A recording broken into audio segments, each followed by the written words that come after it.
வணக்கம் friends, welcome back to our channel. இது உங்கள் வேல்ட் ஆஃப் சூர்யா. ரெட்ரோ படத்தோட ஆடியோ லான்ச் இன்னைக்கு ஈவினிங் 5 மணிக்கு நடக்க போகுது. அண்ட் அதே மாதிரி பார்த்தீங்கன்னா ரெட்ரோ படத்தோட ட்ரெய்லரை இன்னைக்கு நைட்டு 7 மணி அப்படி இல்லைன்னா 8 மணிக்கு ரிலீஸ் பண்ண போகிறதா ஒரு தகவல் கிடைச்சிருக்கு. ட்ரெய்லரை அல்ஃபோன்ஸ் புத்ரன் அப்படின்றவர் தான் எடிட் பண்ணியிருக்காரு. இவர் ஆல்ரெடி நிறைய மலையாள படங்களுக்கு எடிட்டிங் பக்காவாக பண்ணியிருக்காரு. அது மட்டும் இல்லாமல் இவர் ஒரு டைரக்டரும் கூட. ஸோ பக்காவாக எடிட் பண்ணியிருப்பாரு அப்படின்ற நம்பிக்கை இருக்குது. அண்ட் அது மட்டும் இல்லாமல் படத்துக்கு யூஏ சர்டிஃபிகேட் கொடுத்துருக்காங்க. படத்தில் நிறைய ராவான ஃபைட் சீக்வன்ஸ் இருக்கும் அப்படின்ற மாதிரியும் சொல்லியிருக்காங்க. ரெட்ரோ படத்தோட சேட்டலைட் உரிமையை சன் டிவி தான் வாங்கியிருக்காங்க. ஸோ அதனாலேயே ஆடியோ லான்ச்சை லைவா யூடியூப் சேனலில் டெலிகாஸ்ட் பண்ணுவாங்களா இல்லையா அப்படின்ற குழப்பம் இருந்துகிட்டே இருக்கு. எனக்கு தெரிஞ்சு லைவா டெலிகாஸ்ட் பண்ண சான்ஸே இல்லை. ஏன்னா சன் டிவி இந்த உரிமையை வாங்கியிருக்கதால நெக்ஸ்ட் வீக்கெண்டில் அவங்களோட சேனலில் டெலிகாஸ்ட் பண்ணுவாங்க. ஸோ அதனாலேயே இன்னைக்கு ஈவினிங் நம்மளால லைவா இங்கேருந்து பார்க்க முடியாது.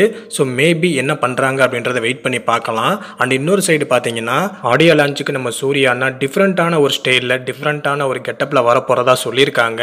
அண்டு கூடவே பார்த்தீங்கன்னா அவர் ஆடியோ லான்ச்சில் என்ன மாதிரியான ஒரு ஸ்பீச் கொடுக்க போகிறாரு அப்படின்ற ஒரு கியூரியாசிட்டியும் இருக்குது. ஏன்னா லாஸ்ட்டாக ரிலீஸ் ஆன படம் ஒரு மிகப்பெரிய பிளாப் படமாக போயிருச்சு, அதுதான் உண்மை. ஸோ அதனால் இப்போ இந்த படத்துக்கு என்ன மாதிரியான ஸ்பீச் கொடுக்க போகிறாரு அப்படின்ற ஒரு கியூரியாசிட்டி எல்லாரோட அன்பான ஃபேன்ஸ் மனசுலையும் இருக்குது. அண்டு நிறைய அன்பான ஃபேன்ஸ் நேரு ஸ்டேடியத்தை நோக்கி நிறைய ஸ்டேட்டில் இருந்து அன்பான ஃபேன்ஸ் வர ஸ்டார்ட் பண்ணிட்டாங்க. ஸோ இன்னைக்கு ஈவினிங் தரமான சம்பவம் இருக்குது, காத்திருப்போம். அண்டு மறக்காமல் அன்பான ஃபேன்ஸ் நம்ம சேனலுக்கு சப்போர்ட் பண்ணுங்கள். தேங்க்யூ.